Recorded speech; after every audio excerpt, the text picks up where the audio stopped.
Olá, minhas amigas e meus amigos, hora do nosso encontro neste domingo, 19 de fevereiro. Em 19 de fevereiro, em 1649, no Morro dos Guararapes, hoje está dentro da cidade de Recife, o exército brasileiro recém-criado, formado por todos os brasileiros que se uniram, expulsaram os holandeses, que eram uma grande força bélica na época, e que ocuparam o Brasil por um tempo. A partir dali criou-se o exército brasileiro, o povo em armas, o povo fardado. Povo em armas. Foi assim que os Estados Unidos chegaram à independência também, o povo em armas.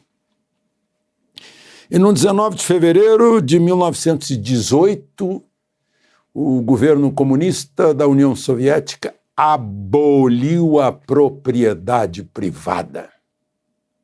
Ninguém mais é dono de nada, o Estado é dono de tudo, inclusive da vida das pessoas. Morreram milhões, foram mortos milhões. Aqui no Brasil, o artigo 5º, que é uma cláusula pétrea dos direitos e garantias, põe na mesma linha o direito à vida e o direito de propriedade, que incrivelmente é contestado por aí. É uma cláusula pétrea. Em 19 de fevereiro de 1972, eu cobri pelo Jornal do Brasil o lançamento da TV a cores no Brasil. Foi na Festa da Uva em Caxias do Sul, 1972. E por esse livro aqui, que eu prefaciei, conta-se a história da TV a cores no Brasil. Interessante que na contracapa está o televisor que havia na casa dos meus avós. Na nossa casa ainda não havia condições para ter televisor.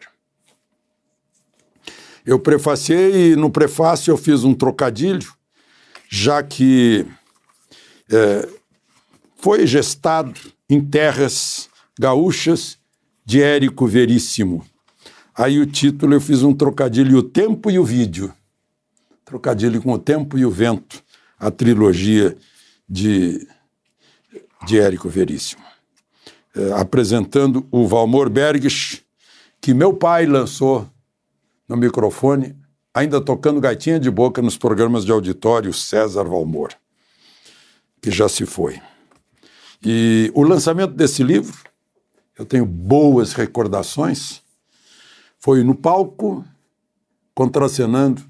eu contracenando com um gênio, Chico Anísio.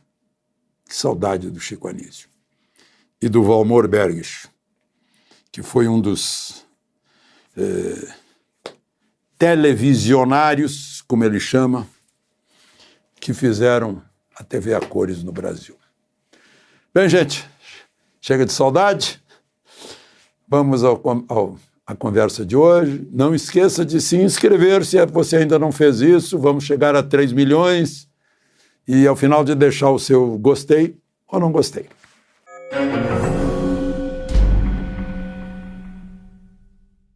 Primeiro assunto de hoje, uma estatística. Tem 835 denunciados. Estamos em tempos de denúncias. Foram presos 1.406 e aquela mídia que tem o cabresto chama de presos em flagrante. Foram presos Foram presos 2 dias depois, lá no acampamento. Isso não é mais flagrante, né? 942 com prisão preventiva. E a notícia diz que metade, não sei, uns 500, digamos, recebiam auxílio emergencial. Ou querem dizer que tinham uma falsificação, ou querem mostrar que eram pessoas de baixíssimo poder aquisitivo que estavam lutando pelo seu futuro. Né? Bom, eu fico as famílias dessa gente, né? Essa gente está desesperada, as famílias também, eles nem sabem por que foram presos, a maioria, né? Eu quero que aqueles que quebraram, estragaram, deterioraram o patrimônio de todos nós, que sejam punidos e que paguem os prejuízos.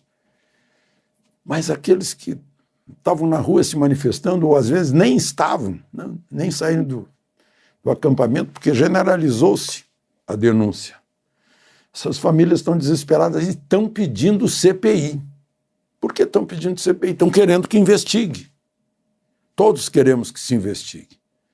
As causas remotas, as consequências, o que aconteceu, as identidades dos vândalos, as razões dos vândalos.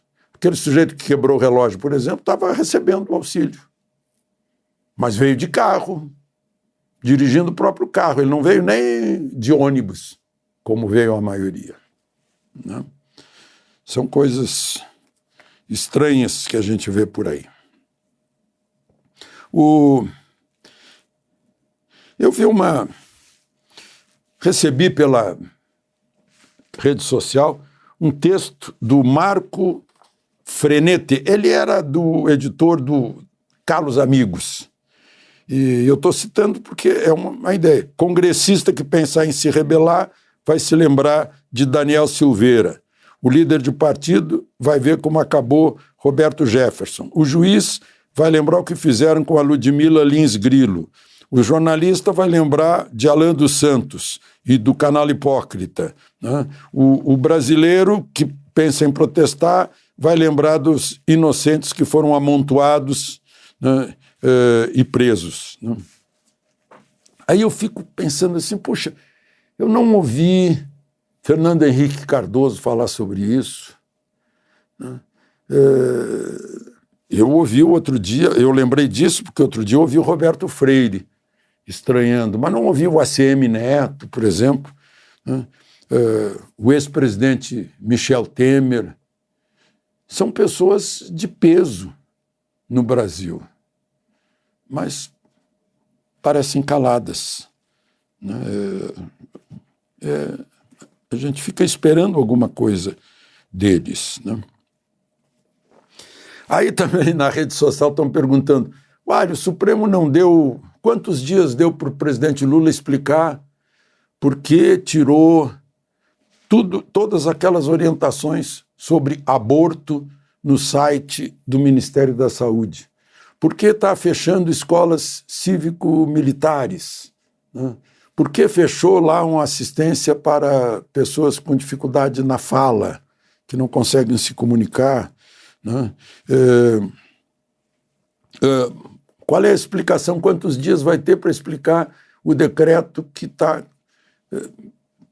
tentando restringir o direito legal e certo dos colecionadores e atiradores esportivos, né? Porque, sabe por quê? Eu respondi até para a pessoa que me mandou. Porque a oposição de hoje não tem um Randolph Rodrigues para ir ao Supremo e pedir, porque o Supremo não pode fazer isso. Quando faz de iniciativa própria, está errado. É ex officio, ex ponte. Não, o Supremo é provocado pelo Ministério Público, por um partido político, por um líder político, né? Ou por outro tribunal. O Supremo tem que ser provocado. Não tem sido provocado, não tem se pronunciado a respeito desses assuntos. É bom que a gente esclareça, né? Bom, vamos adiante. Tudo isso que eu falei, né? Falei lá no início do Povo em Armas, que fez o exército lá nos Estados Unidos, foi assim. Isso resultou na segunda emenda da Constituição, a segunda emenda de 1700 e... Deixa eu ver se eu acho aqui. 1791, tá até hoje. Todo mundo tem direito de usar arma. Aí vão dizer assim, não, era no tempo das milícias, para expulsar os ingleses. Aí o tempo foi vindo, a Suprema Corte dos Estados Unidos foi instada a se pronunciar por causa de casos. O último caso foi em 2010, no Distrito de Colômbia, que é o Distrito Federal de lá. E a Suprema Corte disse, o direito de portar arma equivale ao direito ao voto, né? Equivale ao direito à liberdade de expressão. E olha só que interessante, na terra-mãe, a nossa pátria-mãe Portugal. Constituição de Portugal, 1976, né? Veio depois da Revolução dos Cravos. Artigo 21, eu vou ler para vocês textualmente. Que maravilha, olha, é mais do que o João Sem Terra pôs lá na carta, na Magna Carta. Olha só, maravilha. Aspas. Todos têm o direito de resistir a qualquer ordem que ofenda os seus direitos, liberdades e garantias e de repelir pela força qualquer agressão quando não seja possível recorrer à autoridade pública. Fecha aspas. Constituição de Portugal, artigo 21. Que beleza de expressão de direito do indivíduo. São os indivíduos que formam uma nação. Agora as grandes questões são, o Pazuello agora vai liberar o sigilo, vamos saber por que o Pazuello estava no palanque depois de uma motociata sendo general da ativa lá no Rio de Janeiro.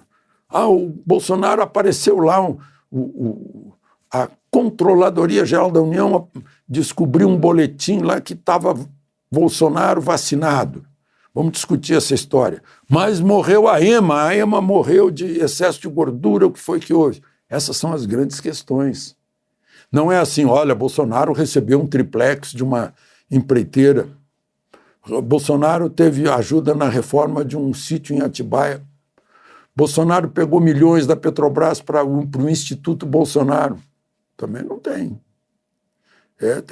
Vamos discutir, talvez Bolsonaro estava tomando Guaraná Jesus, estava mascando chiclete, comeu pastel de vento, andou de moto na contramão em cima de uma ponte sem capacete. Essas são as grandes questões. Aliás, o Bolsonaro teve esse fim de semana na Universidade Cristã lá da Flórida e no fim do mês de março vai estar numa reunião conservadora em Washington com Trump.